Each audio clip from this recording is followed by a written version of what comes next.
What's going on, Hancock County? Mitch Gibson here with the Inside Hancock County podcast and HRM Insurance Services. Before we get started, I want to thank my friends over at RE/MAX Realty Group over here in Greenfield off of State Road 9 for being the studio sponsor for the show moving forward for years to come.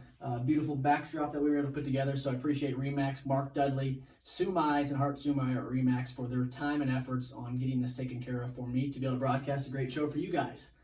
So without further ado, I want to introduce my first guest of the week. Last week I had Terry Stacy on with WIBC.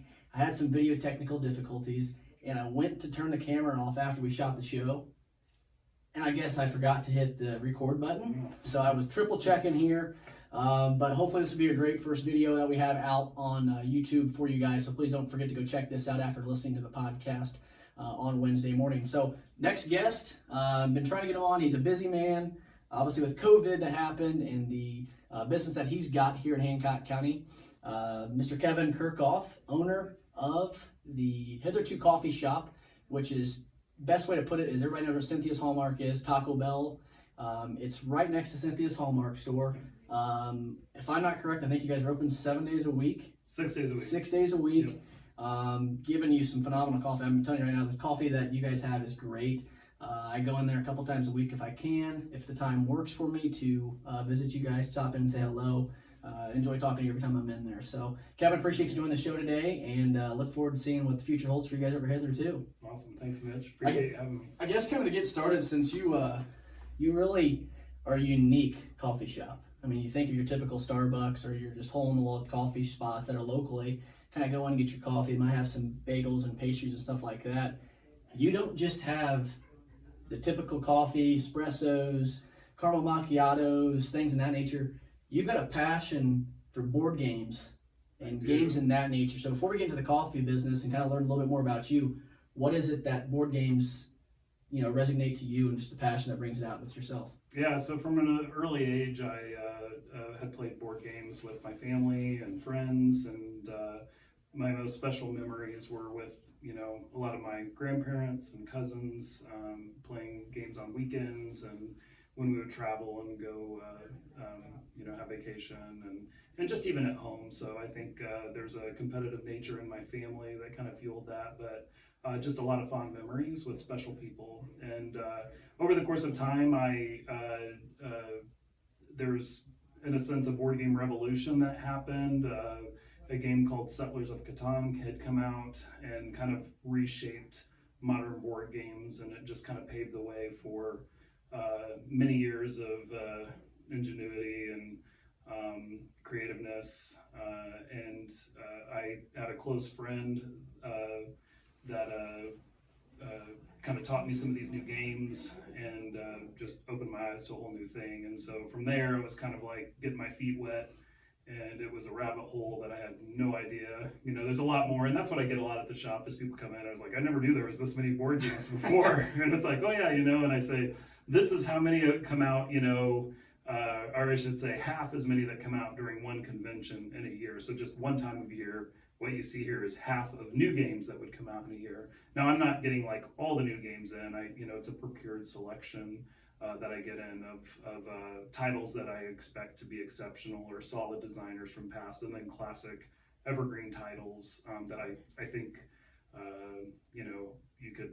anybody could find a game in there to enjoy or something they're looking for based on their interests and type of game. It's pretty interesting because the only thing the only board games that I really ever grew up, and I think it was just because of me being that sportsy, always outside or finding snakes in the grass or whatever it was at home, playing wiffle ball, that I really just never had the attention span to even sit down and do, play board games and learn about them and all this and all that. But, it sounds like, and, not just because of you, but every time you walk in there's someone playing a different board game, or, the selection you've got is just absolutely immaculate.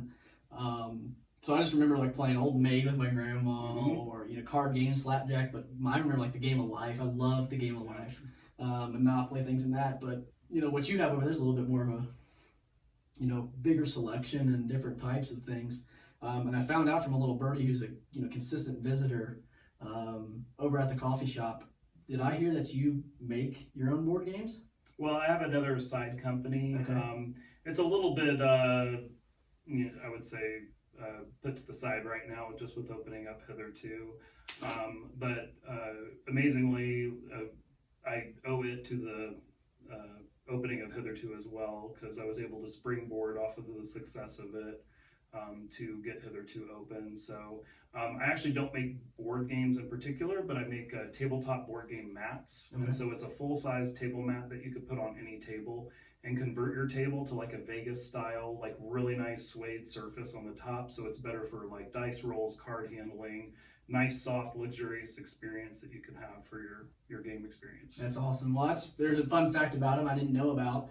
You know, when the lady that goes to visit you guys all the time, actually Angie Lyon, she's like, "Did you know he makes board games?" I said, "No, I didn't, but that's for sure something I'm going to ask him when I get him, once I get him on my show." Which is interesting, because a lot of people, we were talking before we got on the show, that just because you see people in one specific business or what they do doesn't mean that they don't have passions for other things.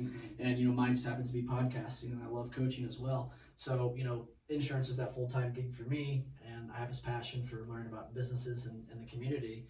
Yours is obviously coffee and board games, but fun fact, the dude is a nice entrepreneur, adventurous inventor himself. So pretty cool fun fact. What would be your favorite all-time board game if you had one to choose? It's going to be off the wall that most people don't know. It's called Zolkin, the Mayan calendar. It's a strategy game, and it's got this big wheel in the center with all these spokes that go into other wheels. And it's a very brain-burning game of where every round the wheel turns, and when the wheels turn, you have little workers, and they change to a different spot. And the longer they stay on those wheels, the more powerful of the action it gets. But you're trying to combo those in future rounds. So not only are you looking for what you're playing your turn, you're trying to plan out several turns ahead as well. There's no way I'd be able to keep focusing that it's game. The game of Clue gives me enough issues. I'm talking like just obviously board games that probably are well known to people, because that's the only thing that I've gotten adventurous into with board games and stuff. But that's pretty interesting, especially with the tie-in with coffee, which I guess kind of get into that scheme of things. Sounds like the board game or the board that you were creating was kind of the first thing that leaped the coffee business going over Hitherto. Rewind to both of those, like prior to Hitherto and to the board creating. Where'd you come from, and what kind of brought you down the path of Greenfield? Yeah, so I grew up here in Greenfield. My family's been farming here for almost 100 years now. Oh, wow. Really taking back, from my great-great-grandfather, who different last name. It's definitely been over 100, but so I grew up here. I graduated from Greenfield Central in '95, went to Purdue, and studied hospitality and tourism management. So interesting side story, my first job outside of the farm was at Noble Roman's Pizza, which is in the same strip mall as Hitherto. That's pretty currently cool. Where Mikasa is. And I was a pie boy there. And at that moment, I really knew, I always had an affinity for cooking and hospitality. And that just kind of fueled that. And so then later going into school, I started off in engineering. Had a friend who was like, I was like, "Hey, what are you majoring in?" And she's like, "Well, I'm majoring in restaurant management." And I was like, "Really? You can major in that? I didn't know that. Like, I thought you could just be an engineer and that's it." So, so I ended up changing, and because, like I could do engineering, and there were certain aspects I really enjoyed of it, starting off in it, but like my heart was really serving people, and I really knew that. And hospitality is such a unique industry of just being around people and providing community, and that's always been at the center of my heart, is helping others. And so it was a great fit. Like if I could help hundreds of people a day, so be it. That's what I want to do. And with this job, every single cup of coffee is, I hope a smile and a bright point in every person's day. Oh, I know it is for me, especially when it's, drop the kids off at 7:20 and you're like, man, I don't have time to wait 15 minutes to get over to the office to get a cup of coffee. So it's nice to be able to stop by, like you said, supporting local businesses. And I think I talk about this on every single show. It's very important, especially with what we went through the pandemic, and even more now as we move forward with the how the world has been to us the past 6 months. But hey, we're all alive, we're all breathing, we're all working hard to get through that. So keep your head up and keep working hard. I know it's really greatly appreciated. Looking into the coffee, restaurant, business and food services and stuff like that. Why coffee? And what was what was the coffee mind? Was it just the love of coffee, or what really kind of brought that together? Yeah, I actually never drank coffee until I went to culinary school. So after I graduated from Purdue, I worked for them for the university for about 4 years in the residence hall food service system, and learned a lot, but I just really had a heart for learning more about food. So my wife and I moved to Colorado, and I went to Johnson & Wales, worked at several places, restaurants, bakeries, pastry shops, and just kind of took everything I could in. Well, while we were out there, a ministry I was involved with at Purdue's campus called Campus House, I was involved there for several years. They were wanting to start a coffee shop, and while I came first to mind for them of like, hey, we're wanting to do this coffee shop on Purdue's campus, this is what we're thinking, what do you think about that? We need somebody to run it. You were the first that came to mind.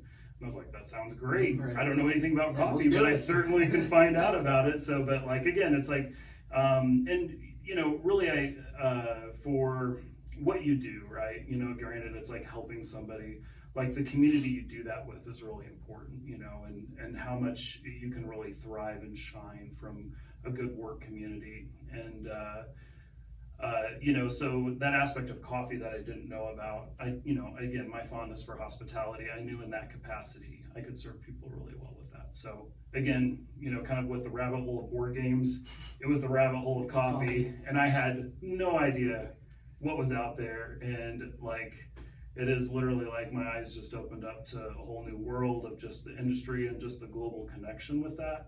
And the neat thing with the specialty coffee community, it is a very tight-knit community where there is a, you know, global event that we have that all the coffee professionals get together and talk about trends and, you know, making things better and helping others and, you know, networking between different groups. And I started trying coffees that just absolutely just blew my mind, and just learning a lot more about that and the science and the technical aspect and the creativity that went into that. And so, you know, you know, just like everybody else, kind of that first cup of coffee you get, I mean, it could be from a gas station, it could be, you know, at a restaurant, it could be at home with your, you know, grandmother or something. And usually, I mean, typically it's not going to be the best cup in the world, but there's an experience tied to that. Absolutely. So, well, the coffee shop that they started in Purdue, I mean, what was the name of that, and how'd that go for the first beginning of it? yeah, so that was the name of the place that I opened up was called Gray House Coffee and Supply Company. Still there, going on 12 years now. So it's actually grown to be like one of the busiest cafes in the nation, really. Wow. The amount of coffee that we would go through there is pretty uncanny. So I like to say it's pretty much like 3 coffee shops in one. Like cool. That's how much volume it does. And you heard it here first. So, Kevin Kerkhof was the one that started that. So now that everybody's hearing that, that's where it all started. So we had a great team, designers, other professionals. Like it was, it's a pretty amazing story. I mean, really, there was about 300 different individuals that had different aspects into that project, which was really special. Some of them dear friends that came alongside and hired out and worked with me to open up Hitherto and stuff. This one is a lot more difficult for me because I'm a lot more on my own, and so the one aspect of that is it's great to kind of have you don't need to check with A, B, and C. You could just kind of go with it. But the hard part about that is I by myself a lot with I need to take care of that, and I need to take care of that, and I need to take care of that. So, which is good, and at the end of the day, I think that's all what we talk about is the things that we do younger is kind of prepares us for the worst, and you're unfortunately getting smacked with it right in the middle of or beginning of the career at Hitherto. So being able to recover from that, I think it's going to be great, and I can't wait to see the growth in the future there. So now fast forwarding to Hitherto, when you started that, where'd the name Hitherto come from? What's the name behind that? Yeah, so one of my friends that helped open up Gray House as well as a brand designer, his name's Garrett. He has a studio called Ray Gun Workshop out of Indianapolis. He has several larger clients and also picks up some smaller clients as well, but his company really specializes in brand development. And so bringing him on the project, I wanted to have his expertise. I wanted to, kind of bring his creativity in just to And that was, you know, a lot of people just think about it's like, okay, you know, we want to do this for a shop. Okay, let's get a logo, Right. and then kind of go from there. And you know, for me, like, I mean, I knew there's a bit like you could explore that a bit more, right? And so, you know, in doing Hitherto, the name wasn't the first thing on my mind. It's like, you know what, we'll talk about a name and see what that comes to. But you know, I just went through a process with them where we just kind of sat down and talked about the concept. And from there, you just kind of create a storyboard. And it's like, okay, what is this? You know, if you could make this Hitherto a person, what would that person look like? What would he wear? What would, you know, what would the feeling be like? And what would their name be? And that's kind of like what the brand development is just going off of that. And you know, there was a selection of names that were kind of fitting. Hitherto had a gathering connotation to it. It's a very old English word. Very distinguished, and so just serving like a higher end product of specialty coffee and teas from around the world, and just our other, you know, food and drink that we have, just being a little more prestigious. We wanted to, you know, bring that in, and that Hitherto is, you know, kind of brings from both angles of, you know, gathering as well as like expertise, you know, together into one. I like it. So you speak about, you know, teas across the world and stuff like that, coffee. I mean, where's you know, I know there's coffee places that grind their own. They, you know, get it imported from there. They roast their own coffee. What's unique about your guys? Where do you guys get your coffee beans from, and what makes that coffee a little bit different from the competitors? Yeah, so I've been in specialty coffee now for over a decade. I going to different events and meeting a lot of different roasters. There's so many people that are doing so many great things across the industry. But I partnered with PT's Coffee. They're out of Topeka, Kansas. Jeff and Fred, Brent, the other team out there too. They provided coffee at Grey House as well, but we went through an exhaustive search of just different roasters in the Midwest area, and I just kept coming back to them. Like, their espresso was just phenomenal, and that kind of was like, you know, the icing on the cake for them. Because like really, like, you get into like a lot of boutique roasters, and people are sourcing some exceptional coffees, and it's almost like you have to equate it to like wine, right? It's like you have this estate, they only produce so many bottles. Right. Same thing with coffee. This, you know, this farm only has so many bags of coffee, but this farm only has so many bags of coffee. So they go all over the world, and they all are exceptional and unique and different. Granted, you know, there's personal taste, right? And I'm going to source the ones that I really like, but these all go up for auction. And it's seasonal as well. So, you know, with PTs, I've been to even some of the farms where we get the coffee from. You go down and do what's called a cupping, tasting the coffee, seeing which ones you like. And then it's really neat too, because they're typically pretty green at the time. So you get like some vegetable taste, which you wouldn't think of with like coffee, but you could start to taste some nuances. But as it rests and you know, gets ready to ship, and when it's ready to come out, those coffees have been, you know, procured based on, you know, just like in Indiana, like the weather affects things, the terroir, everything like that. So, you know, what the crop was like this year, what, you know, mountainside they grew on, what's the plant, all those things, and the processing method, those all come into play to the final product. So you can have like different coffee plants and process them the same way, and they're going to taste completely different from the same farm. You know, likewise, same coffee of the type grown on two different hills, one gets more sun than the other, going to taste a little bit different. So it's really interesting and fun when you start getting into that, and then you start getting into all this experimental thing of them, you know, processing coffees with like different, like, you know, lactic acid, and, you know, there's a pineapple processed coffee that we've got like on bar where they actually take pineapple and like use some of the acid with it to help with the fermentation process, and it's pretty interesting. That's very interesting. No, I remember I had like one of my first couple episodes, and it was kind of actually before I even knew you were over there. I had Will Worley over from Porter Coffee on, and he was, which is no longer there, but he still got his shop, I think, over in Lawrence.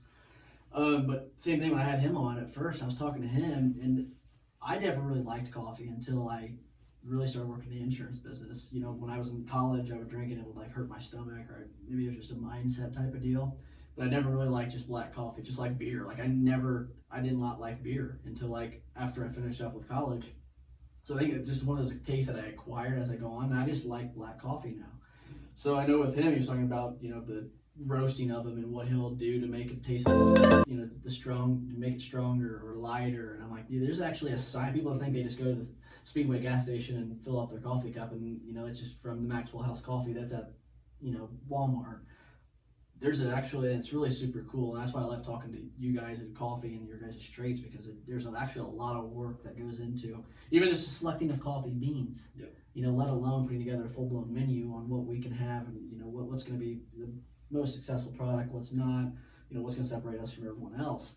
I think that's what makes you guys so much different, and it's impressive. I really do like what you guys are doing and love what you're doing on that aspect of it. What is one of your most favorite? Sorry if you had. No, I was going to say then we talked about this. You bring up a good point. Then there's two other stages. We talked about the farm and the plant Right. and the processing. Then it gets to the roaster. Roasting.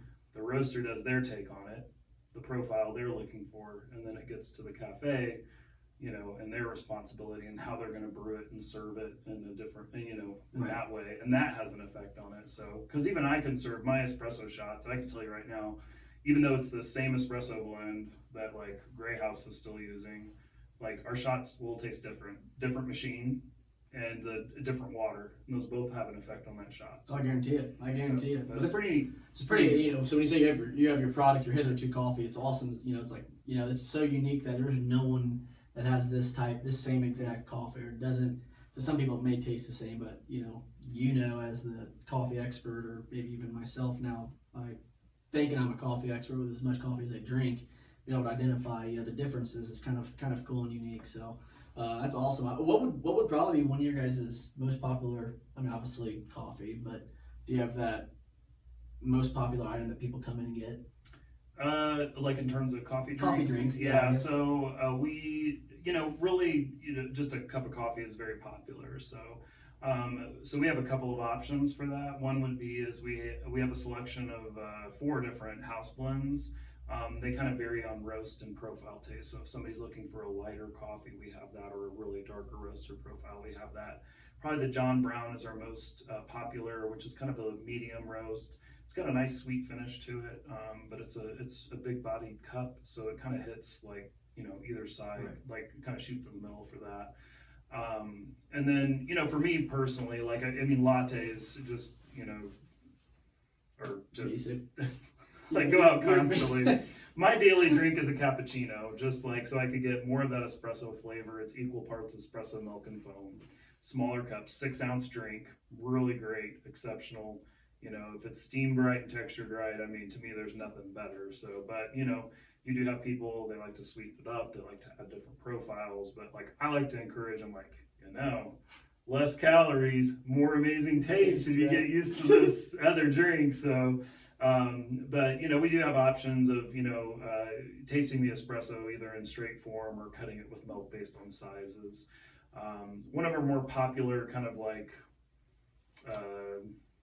visually stunning drinks has been the Campfire Cold Brew. Okay. That's a cold brew processed coffee that we steep for 22 hours. Oh, wow. And that's under cold conditions. So when you do that, you never really pull out like the full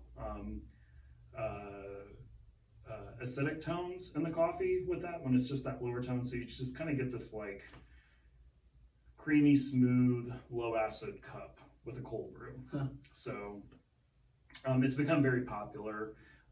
For me personally, I don't really care for cold brew, but it's like everybody has their own taste. I think if it's the right temperature outside, Yeah. I like the cold brew if it's more hot out. I mean, like it is what it is. It's fun. It's almost like you could have your eggs this many different ways, right? And it's like if this is your fancy, then that's fine. So for me, I like the bite of espresso. I love a good espresso shot, as an Americano or something like that. But anyways, this cold brew drink is called a Campfire Cold Brew. It's our cold brew with toasted marshmallow and oak. And so it has this like smoky, marshmallowy taste to it. Add a little bit of cream to that, so you get some creaminess to it. And then we roast a marshmallow in house and put that big one, extra big size, put that on top. Is that more of a better for breakfast thing than it is at afternoon? You can get it any time of day. Well, I may follow you back over there and try. Now you got me in the coffee mood. Yeah. What's funny is whenever we serve one, everybody's like, "What's that?" Well, it's also like whether you guys are. I don't know if it does it whether you're putting the cream in it, make the design like you see that heart. Who's the mastermind behind that? That's why I say it's visually like stimulating, like just to look at and appealing, and and that's fun. Like you could do things with that with coffee. I will say, like, kind of getting on my soapbox here, like, no, you're fine. I think what's sad is we've kind of like I don't know, in some ways we've swung to like how creative can we get with adding things to coffee versus just the single origins and like the things that we could do with that with processing in the raw pure form. I mean, it'd be the equivalent, like, let's go back to wine, right? It's like, if you take this wine and you add this and this to it, and it might be great, but then it's like, you can't taste what that wine actually is anymore. Like, and there might be some aspects of that wine that still come out, but I think if you like talk to purists, it's like everybody kind of has their own, different style. Like, I mean, I would hope that, people, I want to see people move towards like, and I think we're heading that way. Like, if you go to like California or New York, yes, there's like some frappes out there and things like that, but I mean, these people are just like coffee, cappuccino, macchiato, like not the mermaid's macchiato, like an actual like. I love that you use that term. A little macchiato, like not the. That term sounds well. Good. That's kind of funny you say that because Shelby, she was. We stopped. I think it was a Sunday or Saturday morning or something, and I was like, "You gotta try this place. Like, it's super cool." I mean, she's one of those that's a Starbucks, pumpkin spice latte, and all that. But maybe your typical, coffee with some cream in it or something. But we gotta try this place out. She kind of went into a macchiato phase there. Same thing, was going to Starbucks getting her macchiato, and I forgot to tell you this, but I walked in there. I got my typical just medium roast cup of coffee, and I ordered her a macchiato, and you got it like this big, and I walked out, got in the car, and she goes, "What the heck is this?" I said, "This just must be what size it comes in. I don't know, So then she drinks it. She takes her first drink, and she kind of has a little gagging taste to her because she was expecting a different drink than what she's used to. So, and I learned that I should have known that from when I was at Porter and he was giving it to somebody, and I was like, "Let me try that," and I should have known that was the case when that drink came to me. I think I ended up just shooting it and getting it down the hatch, but she was like, "What is that?" But nothing against you, but she was like, no. I mean, expecting if that you're different not, taste. It's a process. Like, I don't expect people to come in and start drinking straight espresso shots. Now, if you're a barista and you need to set the grind and you start tasting a lot of shots, then you really start to appreciate it. It's kind of like almost like whiskey, right? It's like, it's like. I don't know, like you kind of got that, you've got that taste. You don't want to taste like a strong whiskey shot of something. It's like, no, that's not pleasant to me. And this is like a concentrated. Well, it depends on if it's a Monday night or a Friday night. Yeah, that's true too. But like you have, you could dilute that, and that's what the whole milk aspect is. It's like, cappuccino is, smaller, kind of in the middle, but I could go with a Gibraltar, and that's a little less milk. Then I could go with a macchiato, a little less milk. But if you're like, like, I want to cut more. So like bring that flavor, open up that flavor a bit more. Then you would jump into lattes or Americanos, things like that. So, but that's an educational process. And so I do what I can. It's, it's really hard just kind of starting up and being there for everybody. And like, it's a process even opening up hitherto. Like none of my staff worked as baristas before. So like we started at ground zero, but I did that at Gray House too. And it takes a little bit of time to get everybody educated, get everybody trained. And, and I knew it's like, hey, we're, it's a process, right? So you're getting there. It's like, it's not, I wish we could be a 10 out of 10, like right at the get go, but by God, we're gonna be a 9, 9.5, like try and get that out and just keep improving. And so, that's what it is every day. And so, but it's been awesome to see the staff now develop and where they are now versus almost a year ago when we started. and you do a lot of education, but a lot of it doesn't fall into place until you're around it a bit more. You're like, oh yeah, now I understand that. You ask a question about that, oh, that makes more sense. That helps, you kind of like, you start to understand it more. And then you can communicate that better too, which is really great too. So it's not like, hey Kevin, can you like explain this all the time? Yeah. Like, well, just for everybody's learning curve, I will try to one Saturday morning when Kevin's there, I'll stop by and I'll see what I can do about getting the different types of drinks that you can get, and I'll do like a little taste reveal. You can kind of maybe get a good feel of my my taste buds and if my reaction on it, but just so we can help people learn about it. Yeah. Well, that's cool. Just it too, is like all along in this process of like, I know there's like virtual ways of doing things, but unfortunately for me in my situation, I just haven't had time, like navigating everything with COVID, to be able to do all these additional things. Like I really wasn't set up to do all this, and so it's been a challenge. Everything's for everybody in many different capacities. For us, it's a unique situation, and I even say this: it's like we've been open more now under COVID than we were normal, and you kind of have a loss of identity. It's like I'm trying to figure out of like, where are we headed through this, and what's the best practices, and like. How can we reach and support our community better, and get people to be engaged and participate, like, and being comfortable getting things to go, or we do stuff curbside, things like that. But it's when you're own your own business, and things are tight, right? You're trying to do what you can. So well, you guys have done a great job adjusting to the changes, not only just from the pandemic, but to try to do as best for your customers and clients as possible, and that's much appreciated. Staying on the local, and organizations and whatnot, I'd like to try to get, not necessarily we're gonna tick somebody off or not, but I like to ask my guests a favorite question. In the Hancock County community, whether it's Greenfield, New Palestine, Comfort area, Fortville, McCordsville, or here in Greenfield, where's your, if you had to go get a bite to eat, what's your favorite place you're gonna bite to eat, and favorite ice cream, favorite flavor of ice cream? So what's your favorite place to go eat, and an ice cream flavor? Oh man, there's always a lot. Like I love eating. We have, I'm the same way. Big fan like of the mug. Okay. So we love going to the mug, and it's for this. We're a family of 7, so we're it's what's the breakdown? So our oldest is 13, our youngest is 4. So 13, 11, 9, 7, and 4. Oh my gosh. So yep. But anyway, so we don't get out as much as we can normally in the business and stuff. I'm one of 8. So that's amazing. My awesome. my mom, dad, and then I got a brother. He's gonna be mad at me because I'm gonna say this wrong. I think he's 33. I got our 32. One that's 29. Me and 25. Brother that's 21 this weekend, and then brother and sister who are twins, and they're 18, so yeah. I've been there before. Trust me. I don't even want to go. Sometimes with our 2-year-old and 5-year-old, we don't even want to go to dinners. It's just such a hectic time. So sorry to interrupt there. No, it's great. Yeah, there's a lot of places I'm probably gonna like forget, but like I would say the mug, Zap, just awesome, exceptional. We're big Chicago's pizza fans.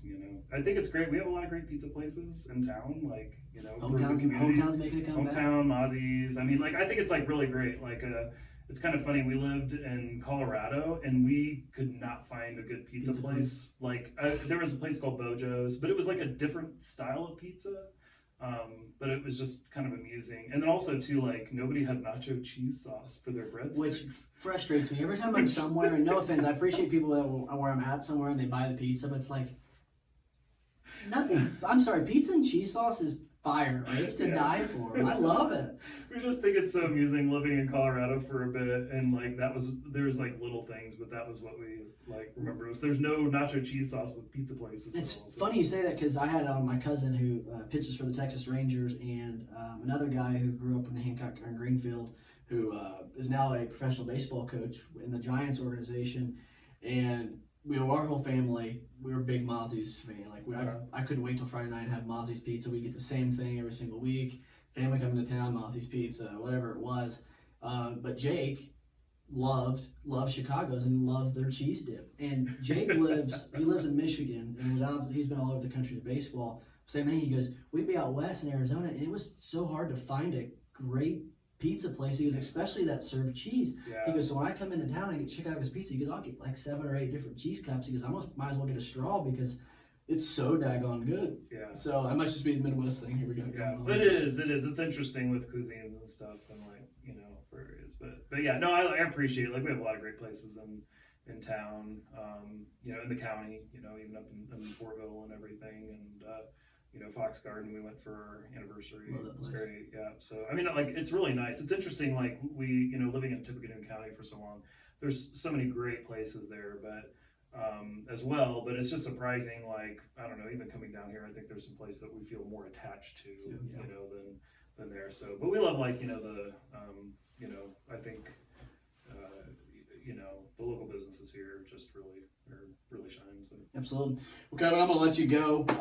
Appreciate you taking time out of your day to come get an episode recorded. I've been staying on him for some weeks and some months here, but you know, I get it. And he's got a business to run and make sure things are going great across the street. You know, look forward to having him on the show again. I will try to my best. I'm actually going to make sure I do that little tasting content piece that I'll put out. We'll do that. Come We'll on get out. that done. I'll make all the drinks. That'd be fun. We'll make a good piece out of it for you guys and get my reaction on it, and you guys can become a little bit more educational, learn what types of coffee he's got over there. I will be doing a giveaway. He doesn't know this yet, but I will be stopping by over there to get a bag of coffee and maybe even a board game, and we'll do a comment to win on that to win the board game and the bag of coffee.